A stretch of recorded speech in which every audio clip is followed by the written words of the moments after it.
Hello दोस्तों, MS study centre में आपका स्वागत है। मैं मोनूश्री आज आप लोगों को हिंदी चैप्टर 5 का नागरी लिपि ऑब्जेक्टिव क्वेश्चन और आंसर बताने वाला हूं, जो बहुत ही महत्वपूर्ण है, जो बिहार बोर्ड परीक्षा तैयारी के लिए संबंधित है। तो हमारे वीडियो देखने से पहले चैनल को सब्सक्राइब कीजिए, लाइक कीजिए और शेयर कीजिए। तो चलिए आगे बढ़ते हैं। पहला क्वेश्चन, नागरी लिपि के आरंभिक लेख हमें कहाँ से मिलते हैं? ए पूर्वी भारत, बी पश्चिमी भारत, सी दक्षिणी भारत, डी उत्तरी भारत। सी दक्षिणी भारत। दूसरा क्वेश्चन, बेतम्मा दानपत्र किस समय का है? ए 1020 ईस्वी, बी 1021 ईस्वी, डी 1022 ईस्वी, डी सी 1022 ईस्वी, डी 1023 ईस्वी। ए 1020 ईस्वी। तीसरा क्वेश्चन, उत्तर भारत से नागरी लिपि के लेख कब से मिलने लगते हैं? ए 8वीं सदी, बी 6ठी सदी, सी 9वीं सदी, डी 4थी सदी। ए 8वीं सदी। चौथा क्वेश्चन, गुणाकर मूले ने मिडिल स्तर की पढ़ाई किस भाषा में की? ए मराठी भाषा में, बी पंजाबी भाषा में, सी बांग्ला भाषा में, डी अंग्रेजी भाषा में। ए मराठी भाषा में। पांचवा क्वेश्चन, मूले ने अंग्रेजी व हिंदी की पढ़ाई कहाँ पर की? ए दिल्ली में, बी जौनपुर में, सी वर्धा में, डी इलाहाबाद में। सी वर्धा में। ये सब VVI क्वेश्चन है, इसको याद कर ले क्योंकि यही सब एग्जाम में आ भी सकता है। छठा क्वेश्चन, नेपाली भाषा किस लिपि में लिखी जाती है? ए गुरुमुखी लिपि में, बी खरोष्ठ लिपि में, सी ब्राह्मणी लिपि में, डी देवनागरी लिपि में। डी देवनागरी लिपि में। सातवां क्वेश्चन, गुणाकर मूले का जन्म कब हुआ? ए 1935 ईस्वी में, बी 1936 ईस्वी में, सी 1937 ईस्वी में, डी 1938 ईस्वी में। ए 1935 ईस्वी में। आठवां क्वेश्चन, गुणाकर मूले का जन्म कहाँ हुआ था? ए केरल, बी तमिलनाडु, सी महाराष्ट्र, डी उत्तर प्रदेश। सी महाराष्ट्र। नौवां क्वेश्चन, इन्होंने किस पुस्तक में पुरानी लिपियों की विस्तृत जानकारी दी है? ए संस्कृति, बी अक्षर कथा, सी प्राचीन भारत का इतिहास, डी पुरालिपि शास्त्र। बी अक्षर कथा।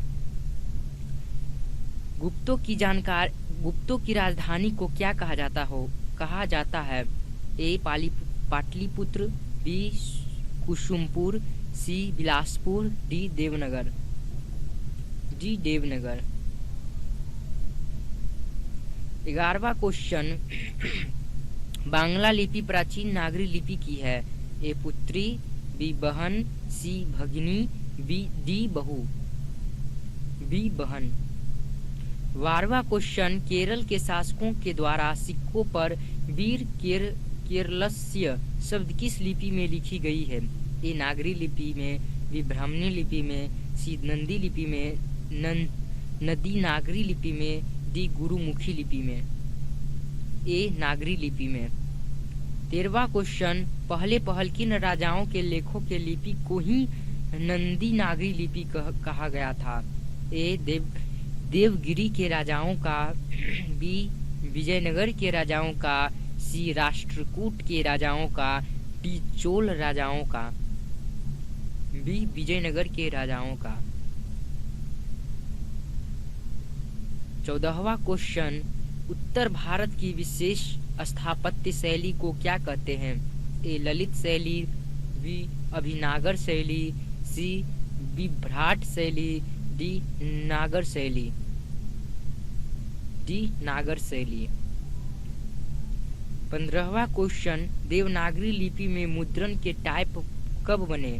ए 2 सदी पहले, बी 2 दशक पहले, सी 20वीं सदी में, डी 11वीं सदी में, ए 2 सदी पहले। 16वां क्वेश्चन, नागरी लिपि कब एक सर्वदेशिक लिपि थी? ए 15वीं सदी में, बी ईसा पूर्व काल में, सी 8वीं 11वीं सदी में, डी कभी नहीं। सी 8वीं 11वीं सदी में। 17वां क्वेश्चन, पहले दक्षिण भारत की नागरी लिपि क्या कहलाती थी? ए नंदी नागरी, बी कोंकणी, सी ब्राह्मणी, डी सिद्धम।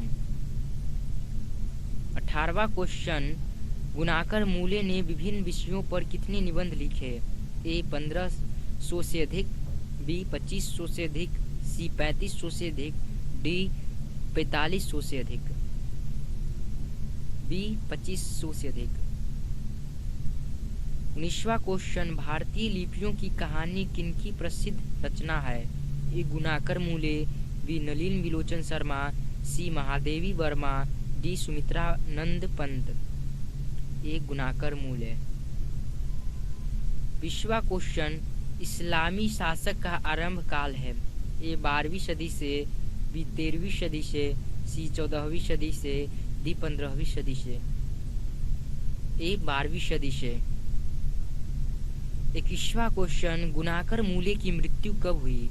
ए 1905 ईस्वी में, बी 1999 ईस्वी में, सी 2005 ईस्वी में, डी 2009 ईस्वी में।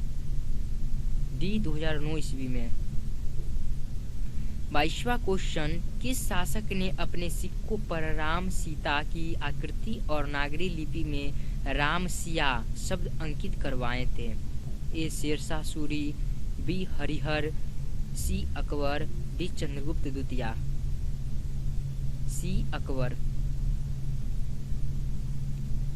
23वां क्वेश्चन, नागरी लिपि शीर्षक निबंध के रचनाकार हैं?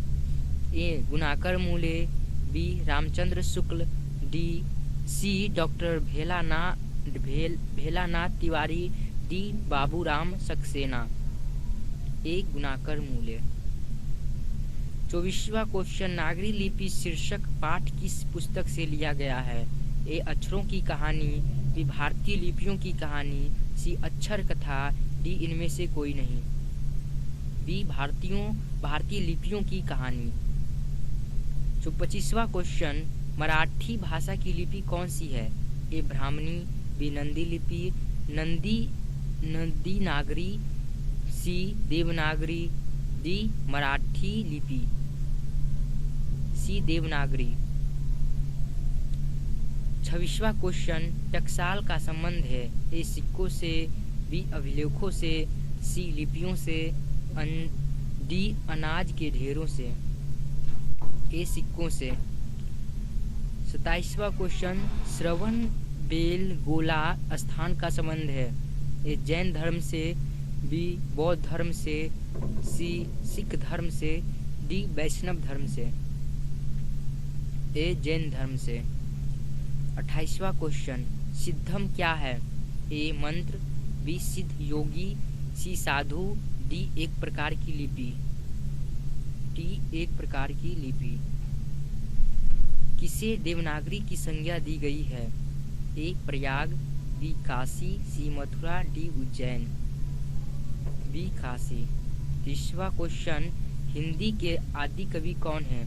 A Sarahpad, B Tulsi, C Valmiki, D Nirala. A Sarahpad. 31वां क्वेश्चन, अमोघ वर्ष कौन था? ए एक विद्वान, बी प्रख्यात राष्ट्रकूट राजा, सी एक कवि, डी राजवैद।